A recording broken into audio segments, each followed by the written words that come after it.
Right, what you are currently looking at is Espo CRM. This is an open source software for forums, and it's the old style discussion forums. These have largely been superseded with the current forms of social media. These were quite popular back in the late 90s, early 2000s, before social media became what social media is today. Those who are sort of my sort of age group will remember things like IRC, Internet Relay Chat, Usenet, and the various things that became Google Groups, which many people haven't never seen actually. The NLPers out there may want to go to alt.psychology.nlp on the Google Groups archive and just have a look through some of the stuff from the 90s. The arguments and the wars that people have today on Facebook is nothing new. People were still arguing and fighting with each other back then. Okay, so Espo CRM is a basic open source forum. Now, I'm just going to switch page because this isn't Espo CRM forum. If you look at the top there in the URL bar, you will see it's something entirely different. And there are lots and lots and lots of these pages on strange looking domain names. Often they're only up for a few hours, sometimes they're only up for a few days before they get removed. The search engines often dump them quite quickly. And I first came across this stuff because I was basically looking for something on Steve, and then I came across a whole bunch of pages that looked like a discussion forum. And I was initially quite excited because here we have people asking for free downloads, trying to source where can I basically get this stuff without paying for it. And here are members, senior members even, offering links to downloads. And when I click on the links, it takes me somewhere else. And I thought, hang on, let's have a little look. Now, at the top there, you'll see the number 288.html. There are thousands of pages. Each has its unique number. And if you change the number, you'll simply get a different page and a different product. The discussion that appears to be taking place, all the details on the page are absolutely identical. It's just the subject matter they're talking about. So the initial header of the first post and the bits in bold, that's what gets changed. And the download link always takes you to the same place. And essentially, this is social proofing. So what they're doing here is they're making out that, okay, it requires a credit card, just fill it in, it's a trusted site. It's just to make sure you're not a bot. Thanks, guys, look for this for a long time too. Oh man, that's great, solid website, entered credit card and just downloaded what I needed. And then the last post on the apparent thread, before you get all the tit adverts, are the links to various things. Now, when you click on this, it takes you somewhere like that.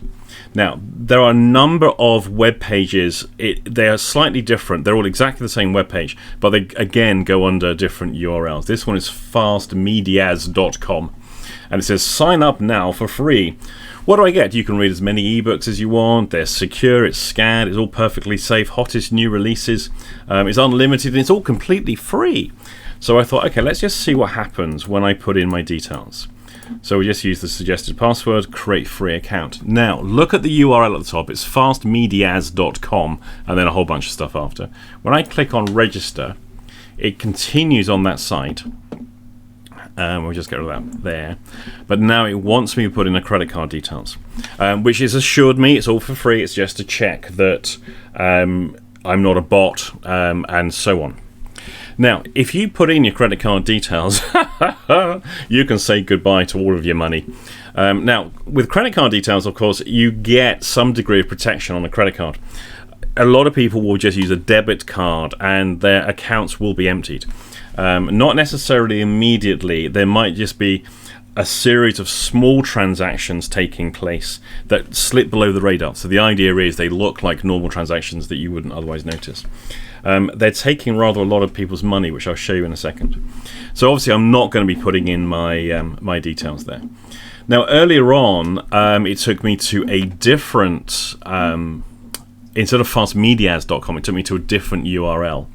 and I believe there's probably quite a few different ones. It actually took me to musiczoom.com registration page. Exactly the same page. It was the same thing. It was just I clicked on a different portion of the initial scamming website that was the fake forum, and I did a quick look. Okay, so is this a legitimate thing?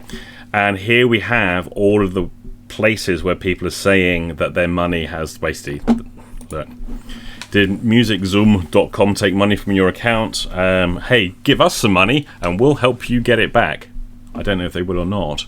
I'm wondering if this is a scam upon a scam. So we set up the scam and then we offer you help to get your thing back. 184 people have posted on this particular thread here. This is just one of very many of them, where people are putting in just how much money has been taken off their account. So here's what we got. We've got a genuine Espo CRM forum website. We have a fake Espo CRM website, links of which will take you through to what you think is going to be potentially the ultimate source of getting free downloads and free products that you really should be paying for in the first place. You enter in your details, and next thing you know, if we just click that link there, next thing you know, they're taking your money off you. Now, this is all happening in plain sight.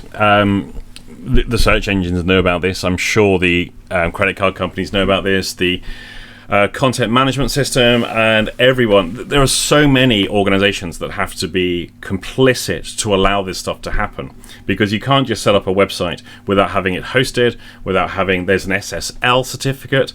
SSL certificates are supposed to generally prove the site is safe and secure. This one clearly isn't.